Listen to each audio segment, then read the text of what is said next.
Okay, so today I'm heat treating some 440C in this heat treating oven I just got. Yeah, first time using this oven. It's freaking hot in there. We're going to be plate quenching in this vise I'm fixing up. Some possibly 8-inch thick aluminum plates. We're at 1950-ish. Been holding there for about 35 minutes.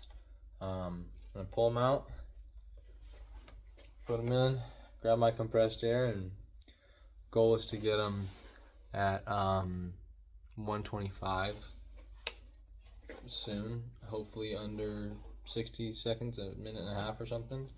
I got 2 to do, so I hope the aluminum doesn't heat up too much because that causes it to cool slower. I got my welding gloves here. I got my hood. I just hope it doesn't get too hot. I think I'm actually going to go ahead and put on another jacket, even though it'll be really, really hot. I just don't want to burn myself, I suppose. So we got my compressed air. Okay, got my compressed air. Compressor's probably gonna kick on as soon as I, start blowing. But yeah, you probably won't be able to see a whole bunch, but yeah, I got my handy dandy thermometer here. Yeah, let's do it. So, just hoping to not, light anything on fire. Maybe get ideally a good heat treat, but we'll see. So, yeah.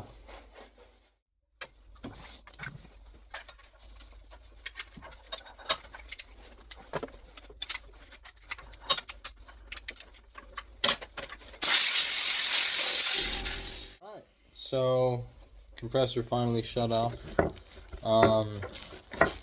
Went okay.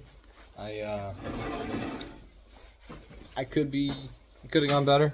I think a big issue was my 2 aluminum plates, instead of pressing against the metal flat like this, they kind of went like this because they're not actually bolted together. They're kind of just sitting there. So what I might do on this next one is put it in from the side and make sure it's centered. So they'll push against it. Ideally, they'll push against it evenly. Looks like I got a little rip in my stainless steel, or my stainless steel foil. So it got a little bit of scale buildup. I'm interested to see how hard it is. Going into work tomorrow, hopefully, to see, and I can test, whatever. I wasn't paying attention to the time. I think I was probably at about 2 minutes. And it was at about 140, which not ideal. It's supposed to be under 125. I thought it was 150, so I stopped then, but I'll make sure to keep this one separate from the other one, and then we'll see, what it comes out to, what the difference is between those two. It didn't warp, I don't think. Haven't actually checked yet, but they usually don't on plate quenches. Maybe a little bit, but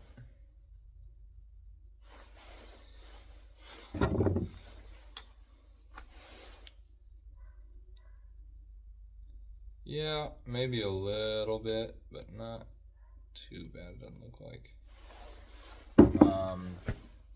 I was just letting this thing get back up to temp, and I'm gonna go ahead and do the other one now. So yeah, wish me luck.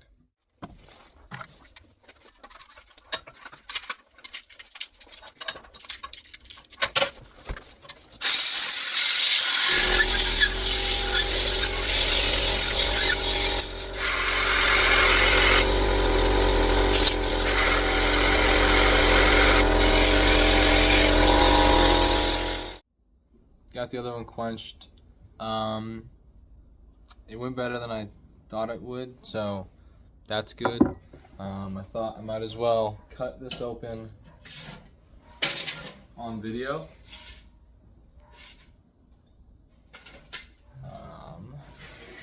What I keep noticing, I've noticed twice now, I've got a little rip right there. It could have caused something to happen. I don't know. We haven't cut it open yet, so I'm gonna go ahead. I just used 10 snips to cut it open. And of course, this is my first time heat treating stainless steel properly, I guess. This is my first time using this heat treating oven. First time using stainless steel foil. Okay, well, it's pretty cool. Let's get a thermometer on this. It's a little hot. Yeah, we're at about 108, which is not bad at all. At what, probably a minute and a half in, it was under 110, which is really good for 440C. And of course, this is what I'm hardening. Yeah.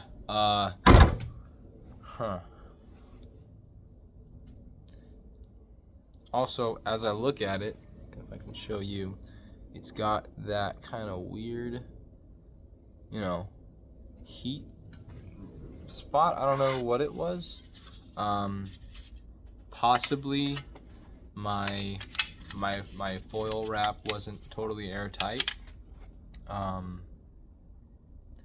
It didn't cause any scale buildup, luckily, or at least not a whole bunch. Right there's like a tiny bit, but it's not as bad as like on the first one where the entire tip oxygenized and had some scale buildup.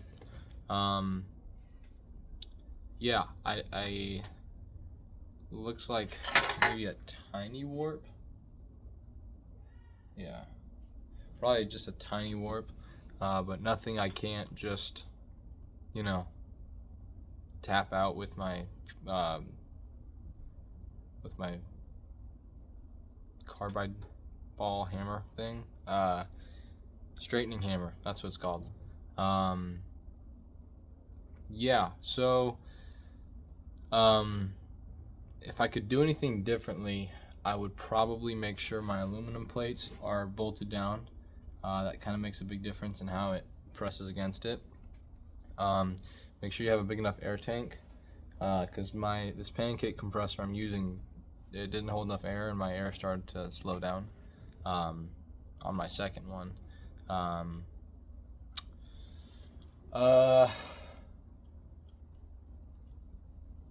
Make sure you use enough foil. If you go too tight, then when you fold it up and basically hammer the edges down,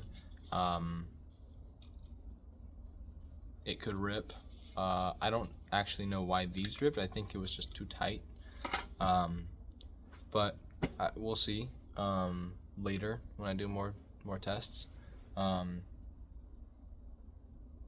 probably, I don't know, this is probably gonna be my first video on YouTube or on YouTube. Probably my first long form video on Instagram or Facebook. So yeah, I mean, if you guys want to see anything specific, comment, like it if you want. I don't know. Oh, I should show you guys my setup real quick. Just got this heating oven. Chris Reeve Knives really hooked me up. I'm an employee there, so totally hooked me up. It's what I turned it off a couple minutes ago at 1950, and now it's reading 1612, 1611 ish. Let me just grab my gloves. I can open it and we'll see. This one is absolutely giant. It's a 21 by 12 by 21 inch, so it's kind of huge. Goodness, yeah. started to pop. Maybe it cooled down a little fast, but I'm gonna just leave it closed. With this whole setup, I got this tin snip, or excuse me, this shear here with a stainless steel foil. You know, a bunch of heating element, another computer. This is actually the old computer. I put the new one on today. And then I got this cooling rack, I should say. The way they did it apparently was they had these, and they would have just rebar that they turned to fit through here. And they would have their cooling racks. They would have their cooling racks just placed on here, and then they could take the entire rack in. The way I did it was a little bit different. I ended up just putting a cooling rack in there, which I think both ways probably work. This is the cooling rack and stand is 304 stainless, so apparently it'll never get hard. I don't know how accurate that is, but yeah. My vise, I didn't mount it to the table. I just clamped it. I just sandblasted it because it's actually one I'm refurbishing. Yeah, some pretty thick aluminum. I don't think it needs to be this long. Let me get a good picture of it. Probably about a foot, maybe 16 inches long. But yeah, I would recommend mounting this. Probably recommend getting some sort of way that you can just pull this out. What I'll probably end up doing in the future is just having those racks that I can just pull out really quick, set on top here, and then move my knives as needed, because doing it this way was kind of a pain. Let me know if you guys have any tests you want me to run. I just got this thing. Super excited to use it. It goes up to about 2,000, but I'm getting another one that goes up to about 2,400 soon, probably in the next week or so. Yeah, for any knife makers following me, if you're in Boise, I'm glad to, hook you up, help. You can use this as well. Yeah, I think that's it. I'll post again probably when I go in tomorrow to hardness test these. After I temper them, of course. I'm probably going to cryo them. I got this cryo set up, I think it's cryo. But I don't know, I haven't set it up. So apparently putting it in your deep freeze works pretty well also. But yeah, let me know if you guys want anything different. Otherwise, just, like it, hang out here, or, I'll try and probably be posting more long form videos soon. But yeah, have a great day, guys. God bless.